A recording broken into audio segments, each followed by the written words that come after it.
Hola, soy Roddy, un androide dotado con inteligencia artificial matancera. Fui creado por el autor del libro La Compu y yo. Estoy acá para acompañar a Darío, observar y aprender todo lo que hacen los humanos.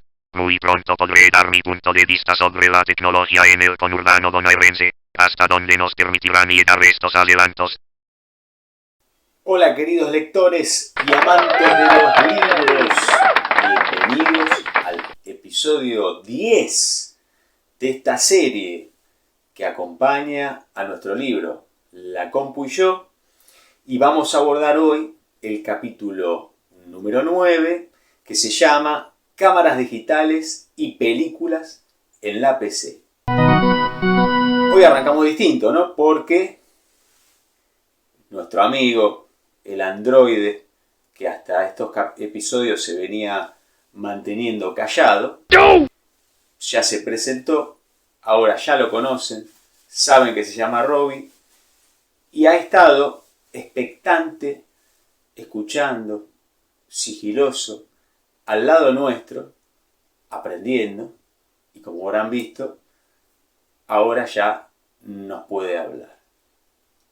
Muy pronto habrá aprendido mucho más y ustedes me van a poder dejar preguntas en los comentarios acá de los videos para hacerle a Robbie, para que cuando ya sea un robot súper inteligente, su inteligencia artificial esté bien entrenada, bien desarrollada, les pueda contestar.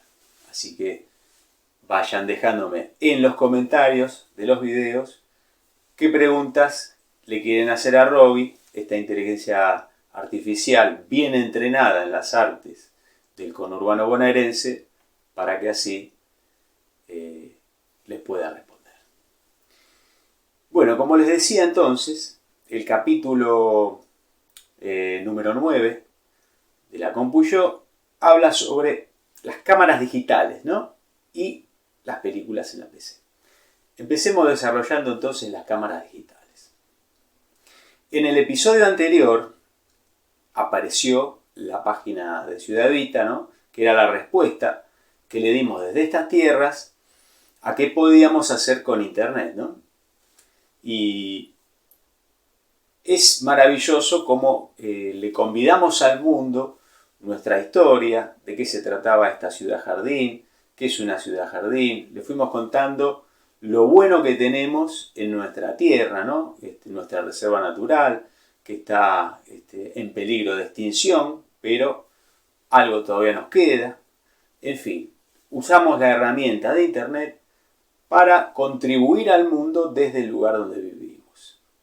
Una herramienta fundamental para poder hacerlo fue la llegada de las cámaras digitales. Como vamos viendo, cada vez que la compu se entromete con algún adelanto, hay una cosa que mejora y una cosa que queda en el camino. Hasta este momento les fui contando cómo los procesadores de texto en las PC, ya en DOS, fueron destronando a las máquinas de escribir, por ejemplo.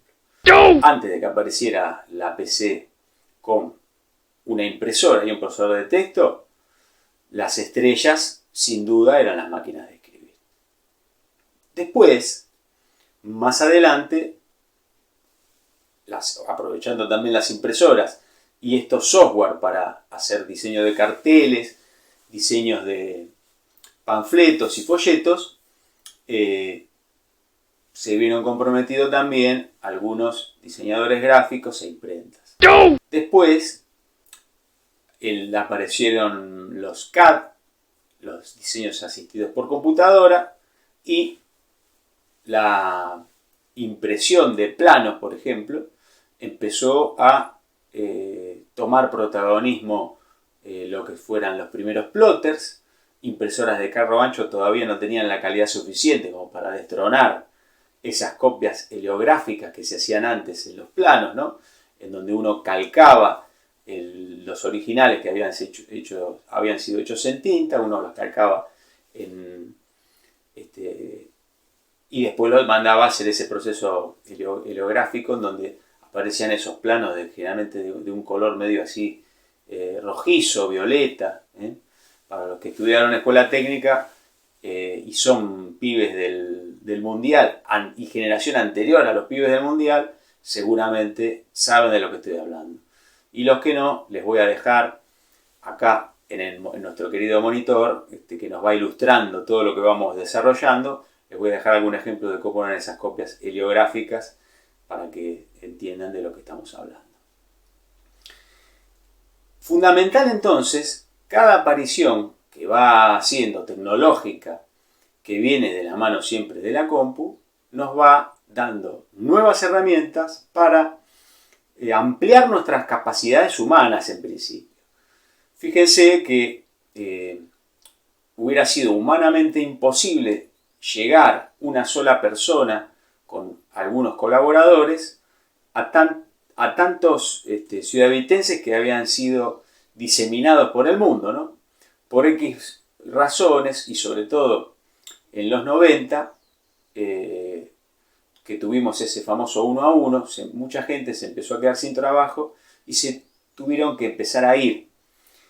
Se coronó este asunto de este exilio, un éxodo obligado prácticamente, en donde se tuvieron que ir a otros países, porque ya con lo que pasó en el 2001, esa debacle hizo que muchos tiraran la toalla y se fueran definitivamente. Gracias a Internet, muchos de ellos pudieron seguir en contacto con sus seres queridos y poder mostrarle nuestra cultura ciudadvitense a los nuevos lugares en donde fueron recibidos. Esto hubiera sido muy difícil sin la herramienta de la informática. En otros tiempos, solo la correspondencia o la televisión hubiera podido servir como para que ellos puedan recibir algo de lo nuestro, muy poquito, una muestra muy acotada. Cuando aparecen entonces las cámaras digitales, año 2000 en adelante, 2001, 2002, 2003, generan un nuevo paradigma, un nuevo cambio en la manera de sacar fotografías. ¿Cómo se sacaban fotografías antes? Bueno, los millennials, los nacidos en el siglo XXI, seguramente palabras como revelar el rollo, se veló la foto, se me velaron las fotos, todo ese tipo de cosas no tienen ni la menor idea de lo que estamos hablando seguramente.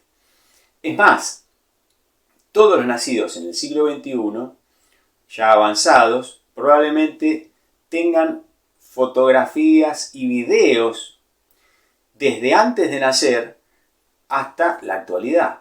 Hay un registro completo de su vida, tanto de fotos y en video, que a los que nacimos antes del siglo XXI, los que somos del siglo XX, solo muy pocos privilegiados seguramente tendrán videos y fotos de casi toda su vida, ¿no?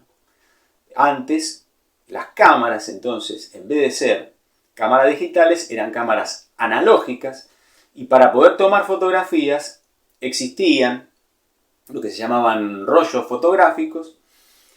Había presentaciones de 6 fotos, 12 fotos, 24 fotos, 36 fotos.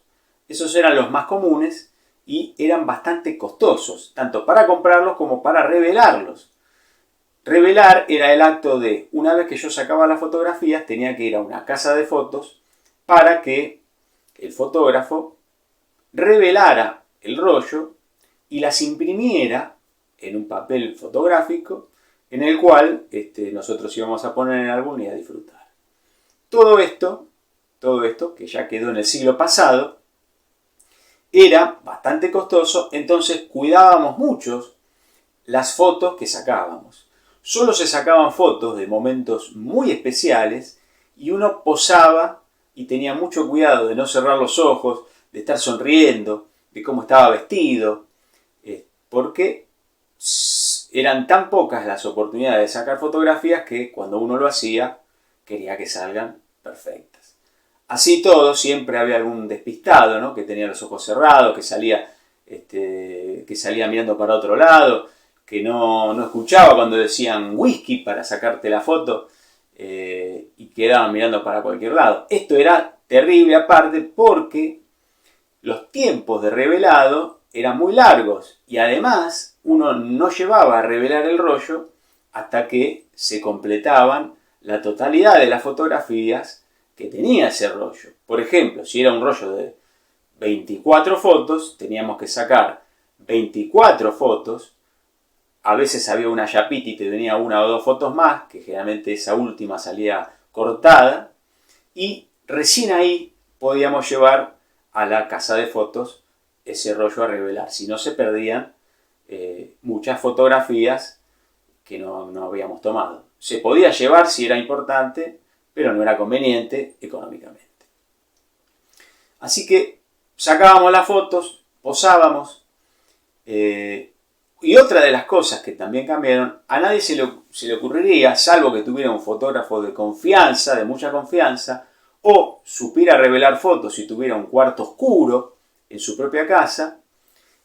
Se llama cuarto oscuro porque al abrir la cámara de fotos, el material con el cual estaban hechos los rollos es fotosensible, sensible a la luz. Por lo tanto, si una fuente de luz intervenía en ese material, las fotografías quedaban veladas, se lo llamaba, porque quedaban arruinadas y no se iban a poder recuperar más. Por lo tanto, la única manera de revelar el rollo era en un cuarto oscuro con una luz especial, una luz así de color rojiza, que permitía al fotógrafo revelar las fotos correctamente e imprimirlas después quedaban impresas en el papel fotográfico, un papel especial, brillante, que particularmente había una empresa que se destacaba mucho, que era Kodak. También había otras empresas como Fuji, una variedad interesante, ¿no?, que fabricaban cámaras y también rollos para cámaras. Minolta, Canon, Nikon, todas son empresas legendarias, ¿no? Pero Kodak tenía una calidad que se diferenciaba mucho porque también tenía una garantía de por vida de esas fotografías, porque anteriormente a ese descubrimiento las fotos generalmente con el tiempo se deterioraban, se decoloraban. Si estaban expuestas a la luz directa del sol, prácticamente perdían todo su color y su esplendor, y ese documento se perdía para siempre. Ese era un gran problema de los documentos analógicos. También uno tenía, al revelarlo, quedaba esos negativos, se llamaba, y uno podía hacer copias de esas fotos, si quería. No eran tan económicas, pero bueno, tenía la posibilidad de hacer más copias con esos negativos y los conservaba. Así que solamente teníamos una copia y el negativo. Sí, había un incendio, se perdían las fotos, una inundación o algún problema, esas fotos se perdían para siempre.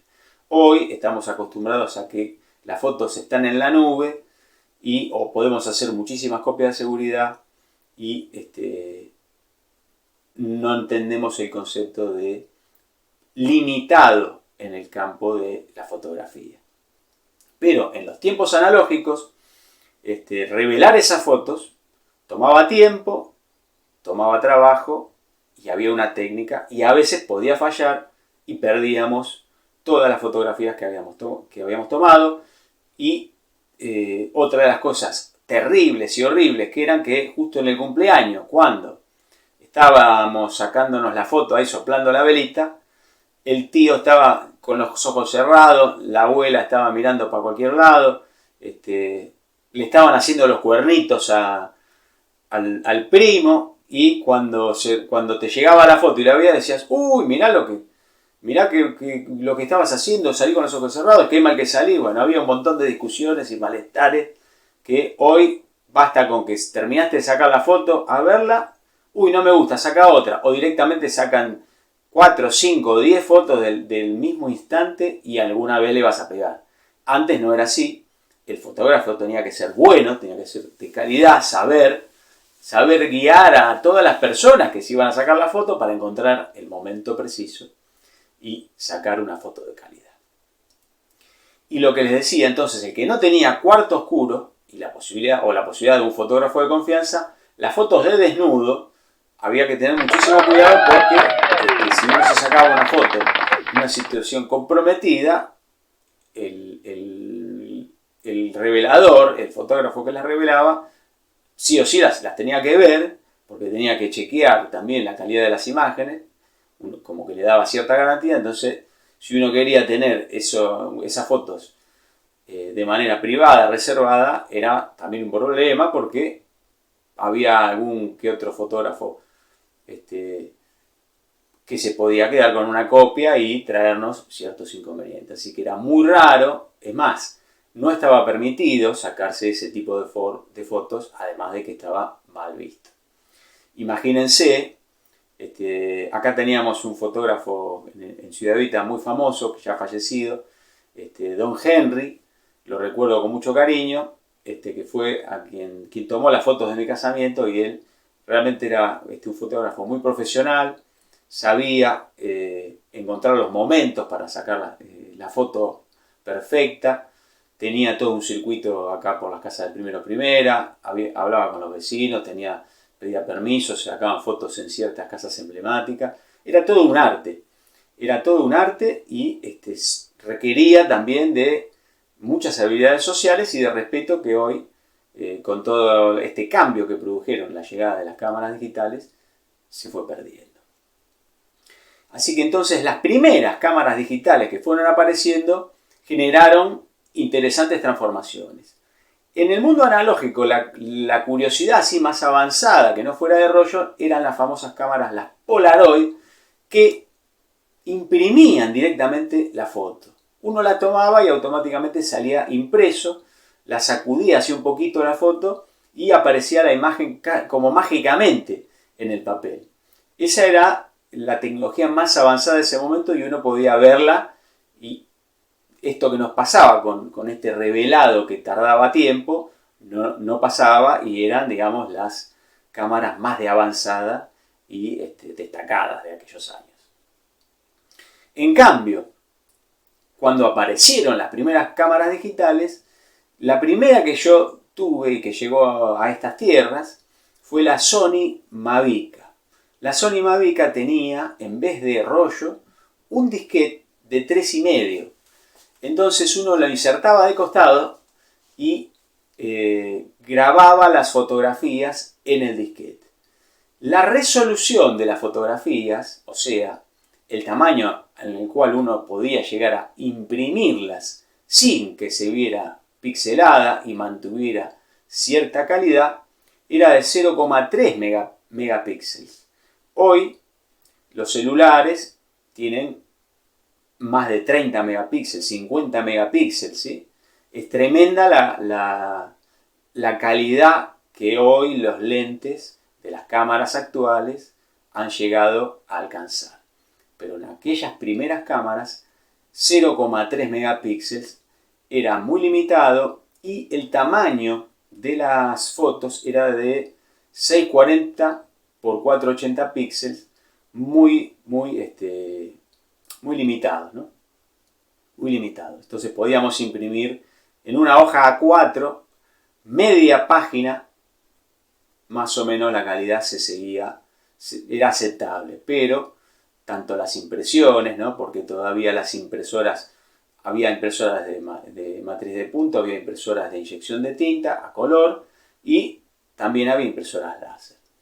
La mejor calidad obviamente era la de impresoras láser con papel especial, y esto era bastante costoso si lo comparábamos con el revelado. Imprimir solamente una fotografía en calidad láser era más costoso que revelar el rollo completo, pero tenía la posibilidad de yo elegir la foto puntualmente que quería e imprimirla.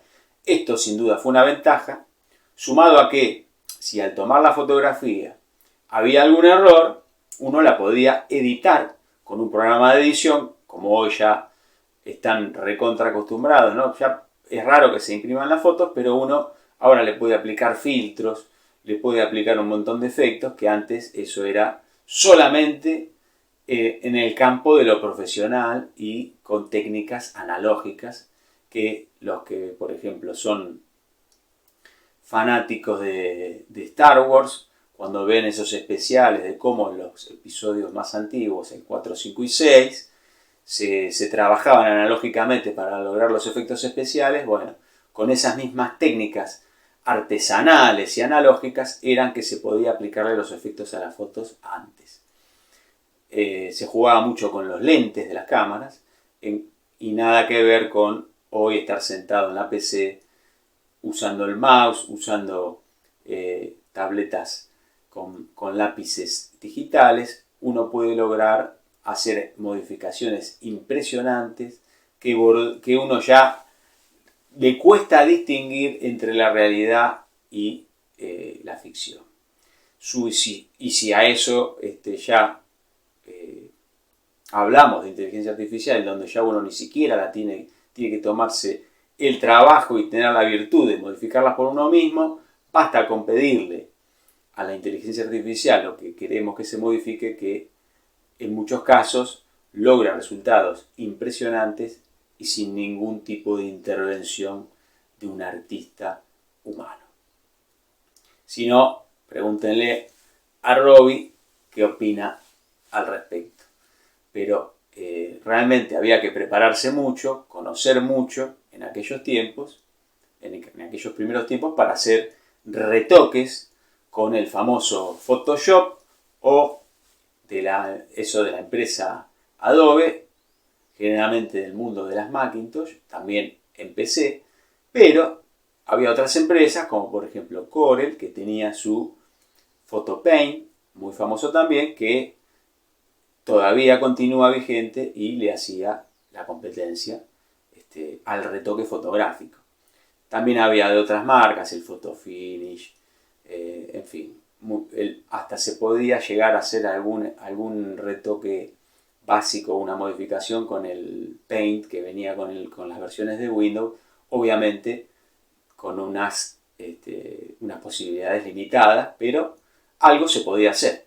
Entonces, comparado con los efectos artesanales de aquellos fotógrafos del mundo analógico, esto era completamente distinto. ¿Qué transformaciones nos trajo la cámara digital acá al conurbano bonaerense? Bueno, con esa Sony Mavica de disquete yo tomaba muchísimas fotografías. Me acuerdo en los fines de año, en el Cuervo, en esa esquina. Nadie tenía celulares con cámara, todavía no estaban. Alguno que venía con una cámara analógica podía haber tomado una fotografía, pero que yo recuerde, no había prácticamente nadie que tuviera cámaras digitales. Yo era el único que tenía esa Sony Mavica. Después empezaron a aparecer algunos otros vecinos con las primeras Benq, que ya no eran con disquete, ¿no? Yo tenía una cajita de disquete que llevaba también junto con la cámara y cuando se llenaba la podía cambiar.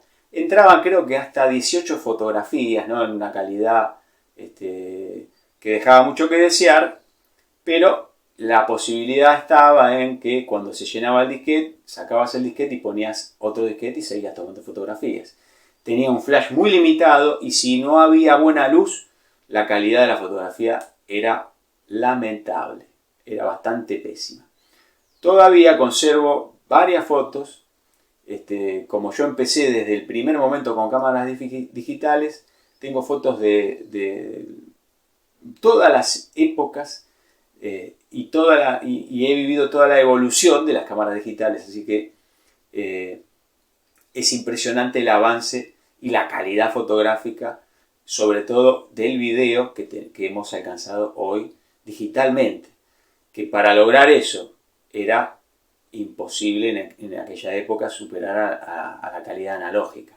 Hoy está bastante cerca.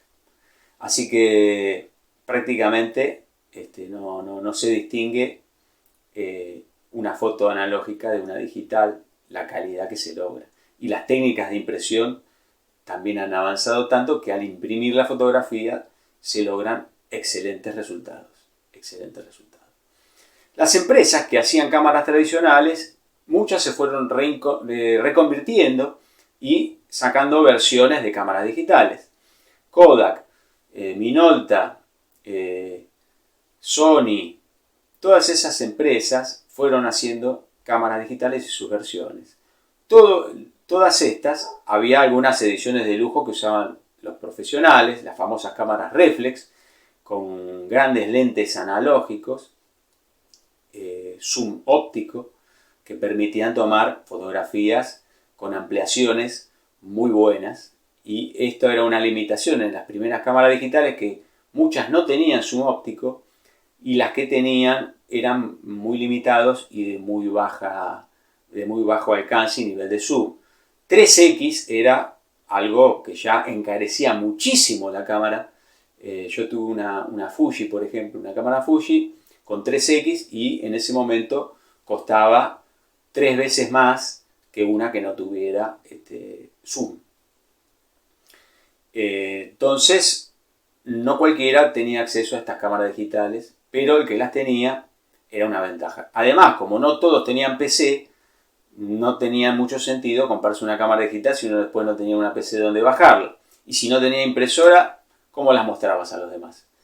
Por eso es que al principio no todos se habían entusiasmado con esto de las cámaras, y las cámaras analógicas resistieron un tiempo más hasta que finalmente la PC se terminó comiendo todo el mercado de las cámaras analógicas y todo pasó a ser cámaras digitales. Ni hablar más tarde cuando después la cámara pasó a integrar los celulares, pero eso lo dejamos para otro capítulo. Lo importante de este periodo es ese, ¿no? Que hubo una transición entre las cámaras analógicas y los celulares, que fueron las cámaras digitales, que hoy prácticamente ya no se ven, se siguen usando. Hay gente que prefiere seguir sacando las fotografías con cámara digital para no ser interrumpido por llamados en el celular, o porque si uno va, le da la cámara a alguien para que le saque la foto. Y hoy también hay mucha gente que por la inseguridad tiene miedo de entregar el celular y que se lo lleven, porque uno tiene su monedero digital, su billetera virtual, y no quiere entregar el celular porque tiene miedo que se lo roben. Así fue como después aparecieron los famosos palitos de selfie, y toda una industria para poder sacarse las fotos digitales en tiempos de inseguridad.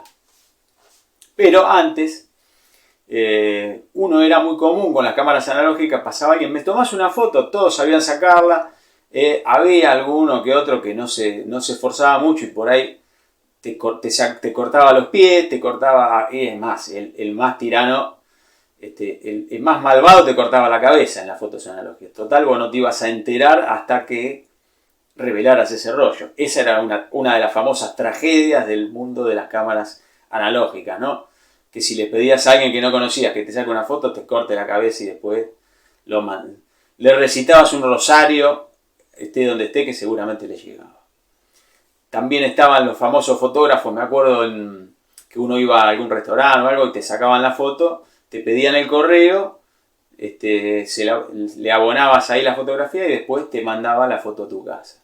Eran fotógrafos generalmente conocidos y de cierto prestigio, entonces uno no dudaba en comprarle la foto, que sabía que se las iba a mandar. Era toda una industria, todo algo muy interesante. Hoy impensable, hoy te la pueden mandar por mail, por redes sociales, pero ya como todo el mundo tiene su propia cámara en el celular, esa industria ha muerto. Otra industria más. Así que supongo que todos esos fotógrafos se habrán reconvertido y lamentablemente ya no pueden vivir de su profesión, cosa que es muy triste porque la fotografía se disfrutaba mucho, un arte maravilloso, pero cada vez es más difícil vivir de lo que nos gusta, porque las máquinas van tomando protagonismo y dejando de lado las virtudes humanas e imposibilitando que muchos se desarrollen y puedan hacer lo que les gusta hacer y vivir de lo que les gusta hacer.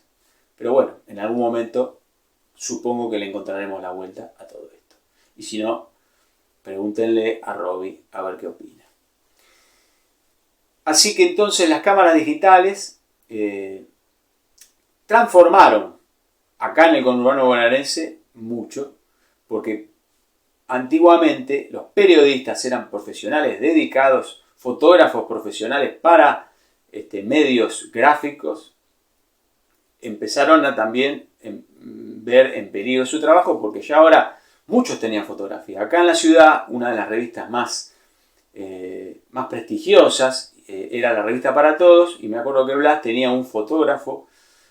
Muchas veces iban con una avioneta y tomaban fotografías aéreas, y con esas fotografías, que después tenían que revelar, hacían los famosos planitos de la ciudad que salían publicados en la revista Para Todos, y esperábamos con muchas ganas porque los de la Filcar ya estaban viejos, eran planos de cuando la ciudad era Martín Miguel de Güemes o Ciudad General Belgrano, y quedaban desactualizados, las calles ya no estaban así, había barrios nuevos y no se actualizaban. En cambio, los planos que hacía Blas desde el avioncito estaban al día, y en esos tiempos donde todavía no había llegado los mapas satelitales de Google, era la única manera de podernos ubicar en nuestra querida Ciudad Evita con las direcciones clásicas, ¿no? Circunvalación Primera, sección Cuarta, Manzana, Monobloc, dónde estoy, dónde voy. Cuando uno le pasaba esa dirección a alguien que no era de acá, se agarraba la cabeza y me decía, ¿dónde?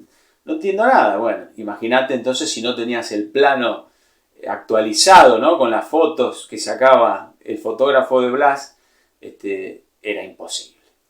Así que ahí teníamos otra de las cosas que fue poniéndose de rodillas también los mapas clásicos, las guías Filcar, todo eso que se hacía artesanalmente con fotografías desde aviones, también una industria que quedó de rodillas ante la tecnología del mundo de la PC, que se lo va devorando paso a paso todo, transformándolo de un punto de vista mejor, de un punto de vista también complicado.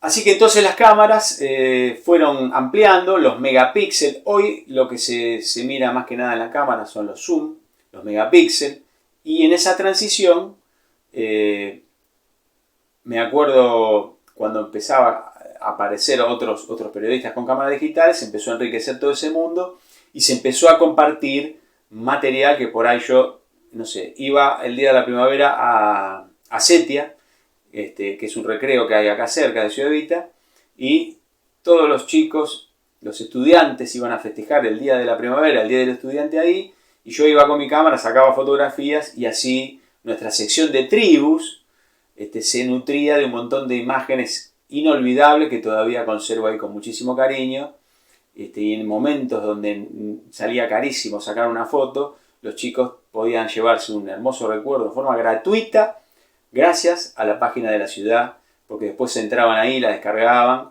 y cuando estaban ya los cibercafés acá en Ciudad Evita, las páginas de inicio de los cibercafés era la página de la ciudad, porque justamente todos querían poderles mostrar a los que estaban ahí en el ciber las fotos de cuando habían estado en el Cuervo, en el día de la primavera, en Parada 21, que era un boliche también que hubo acá en Ciudad Evita, donde hoy está allá por Pelucita. Hoy hay un supermercado chino, pero antes ahí había un boliche en esa esquina, y yo estaba también ahí presente con mi cámara digital y les tomaba fotos a los ciudadvitenses que iban a disfrutar ese momento, y después lo veían esas imágenes en la página de Ciudad Evita. Un hermoso recuerdo de aquellos años en donde no todo el mundo tenía acceso a esa tecnología y nosotros la popularizábamos desde el lugar de donde vivimos, ¿no? Ese fue un aporte muy lindo de ciudadevita.com.ar al mundo.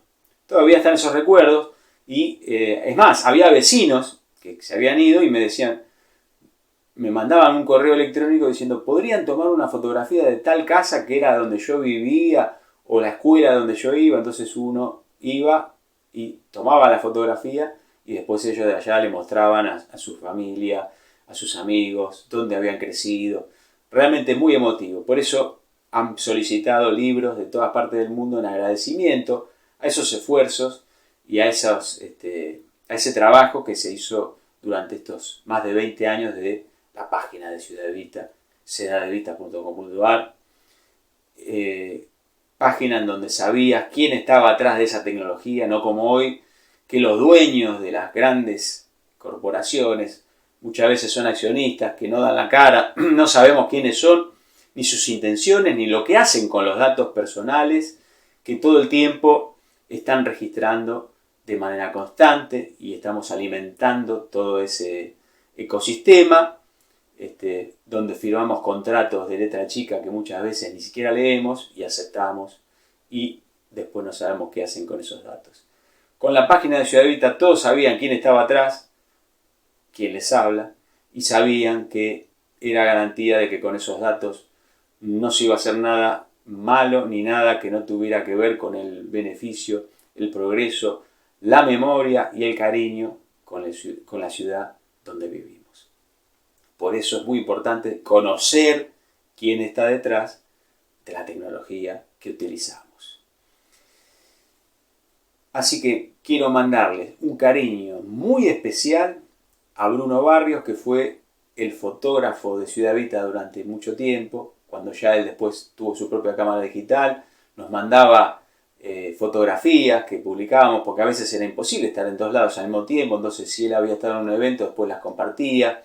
Cuando había fines de año, por ahí después se empezó a hacer en el Club Almafuerte, como Mariana, que jugaba al hockey, en aquel momento su novia, hoy ya su señora, jugaba ahí, me acuerdo, entonces él siempre estaba, sacaba fotografías. Yo he ido también a sacar algunas fotos del club, también del rugby. He ido también a tomar fotografías a los chicos del béisbol. Y bueno, todo eso fuimos armando diferentes secciones dentro de la página, nutridas por las fotografías. Gracias a las cámaras digitales, todo esto se hizo posible y fuimos abordando diferentes cosas. Así que a todos esos colaboradores que se habían sumado a esa movida para democratizar la llegada a tener fotografías, les mando un cariño muy especial y este pequeño homenaje a todos ellos. Otro de los temas que llegó a esta bendita ciudad fueron las películas en la PC. Antiguamente teníamos que ir al cine para ver las películas en estreno. Después, con el tiempo, llegó la videocasetera. Las primeras solo reproducían VHS, que eran películas en cintas, que eran más grandes que los cassettes de audio tradicionales.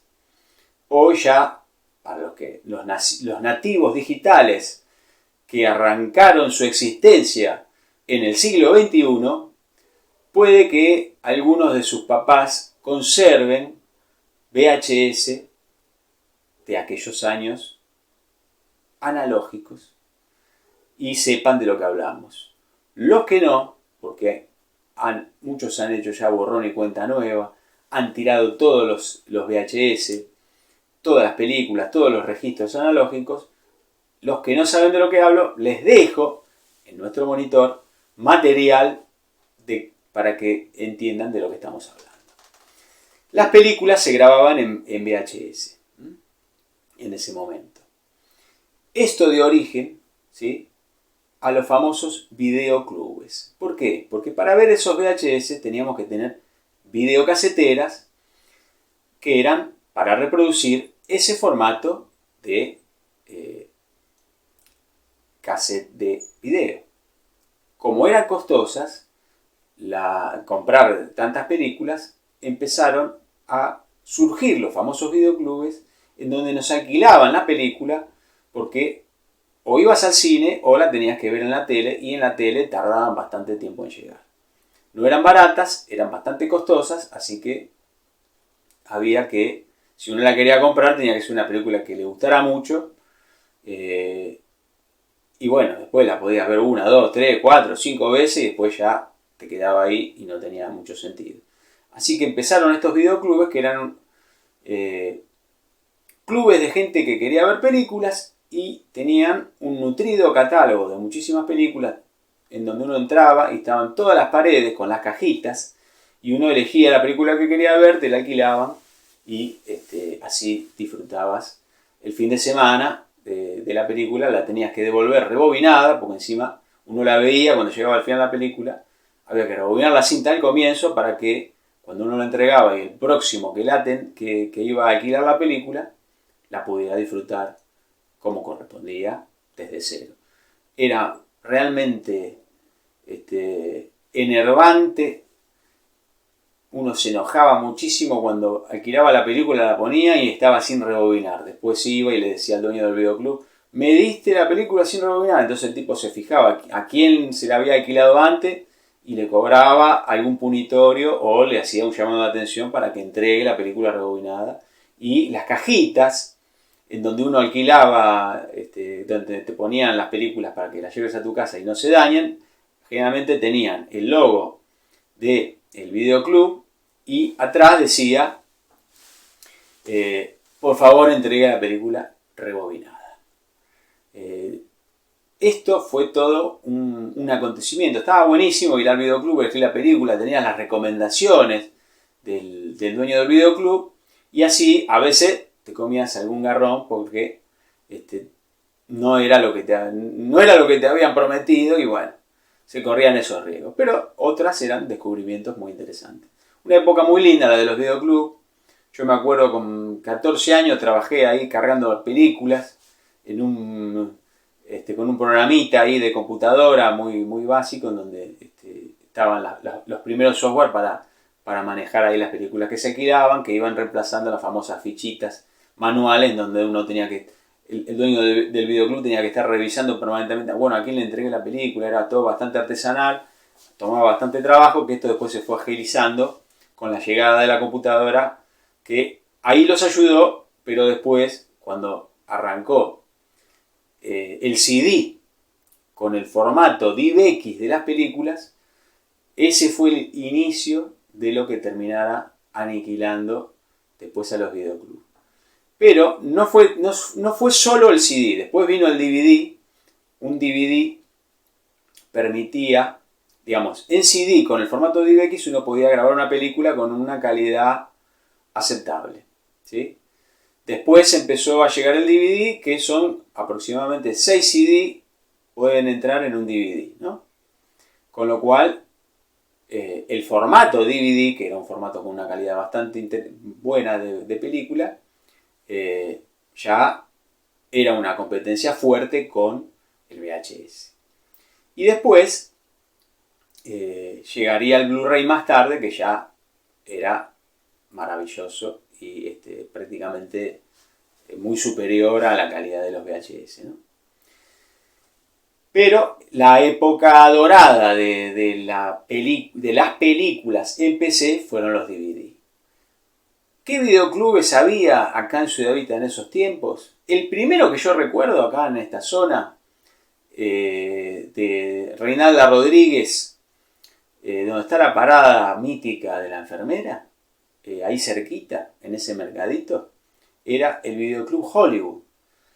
Déjenme en los comentarios si son vecinos históricos, si se acuerdan, si se llamaba así, si estaba ahí, y si han alquilado películas ahí, también déjenmelo saber en los comentarios. Otro de los videoclubes cercanos, acá en el mercado Isonca, era Tío Rico, que es donde yo trabajé ahí en mi juventud de data entry. Así que si alquilaron películas en ese videoclub, el dueño era Pablito, le mando un beso si ve este video, los mejores recuerdos. Me acuerdo que ahí trabajaba un muchacho, Ramiro también, vecino, viejo amigo acá de la ciudad, que era muy grato ir y ellos te recomendaban la película.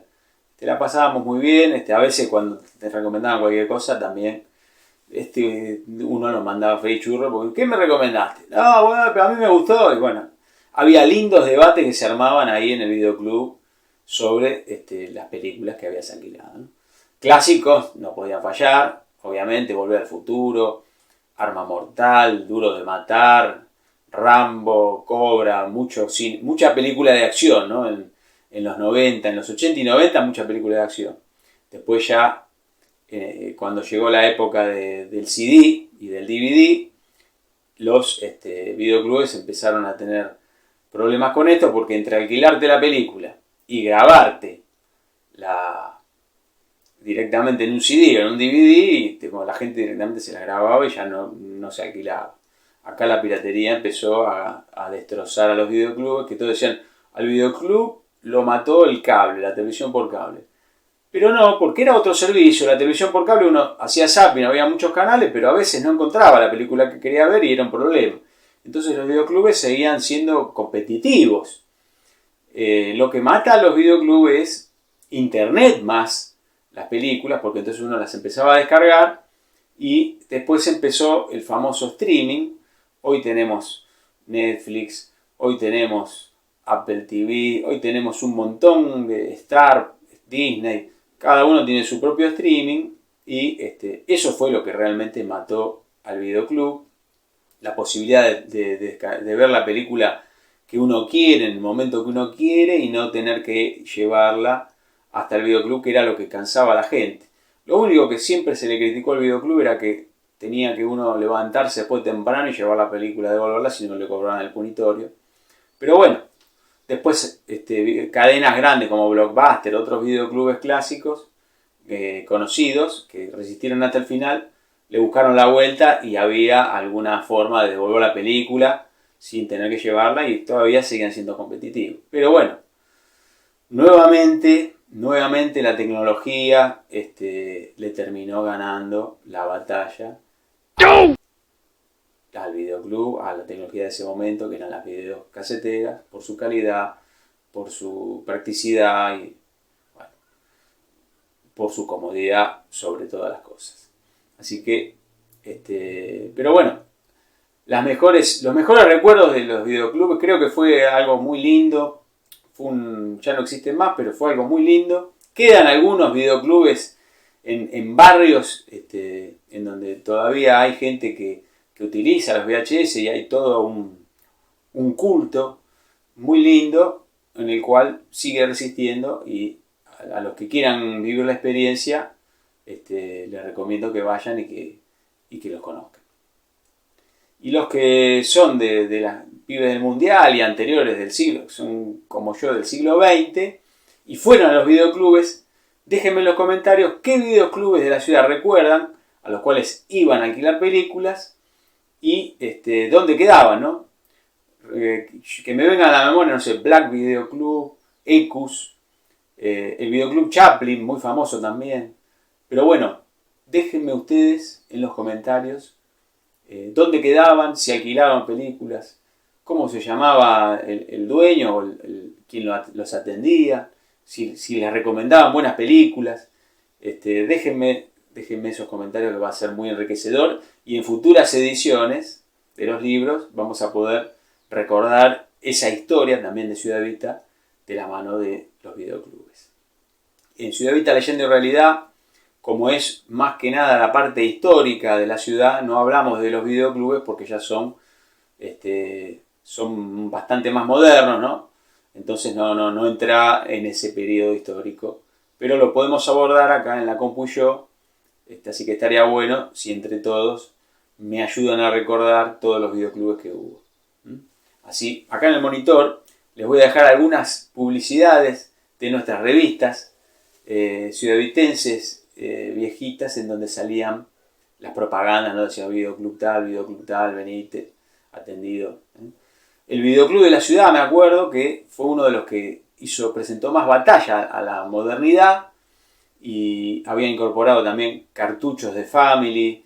Creo que también había de PlayStation, CD, DVD, varias cositas interesantes. Ya se había metido con el tema de las consolas, películas en DVD, películas en Blu-ray. Así que he llegado a alquilar en ese videoclub DVDs para ver ya en mi computadora con reproductora de DVD y más tarde lectograbadora de DVD, las primeras. Hoy ya el DVD ha dejado de estar vigente, así que también las tecnologías pasan de largo.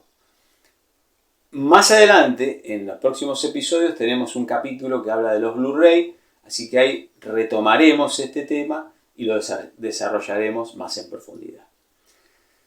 Por ahora, vamos a dejarlo acá. Si tienen algún comentario sobre algún videoclub, si se acuerdan lo que eran las zonas de los DVD, zona 1, zona 2, zona 3, zona 4, que habían inventado para evitar la piratería de DVDs y frenar un poco todo esto, de que cuando las películas recién salían no se piratearan tanto, déjenmelo saber en los comentarios. ¿Qué zona era la zona nuestra? Si era zona 1, 2, 3, 4, a ver quién se acuerda. Y si les tocó alguna vez poner alguna película trucha que dijera, este DVD es para zona 3, no está autorizada la reproducción. Si les ha pasado, déjenmelo saber en los comentarios. Nada más por este episodio, ya el episodio número 10.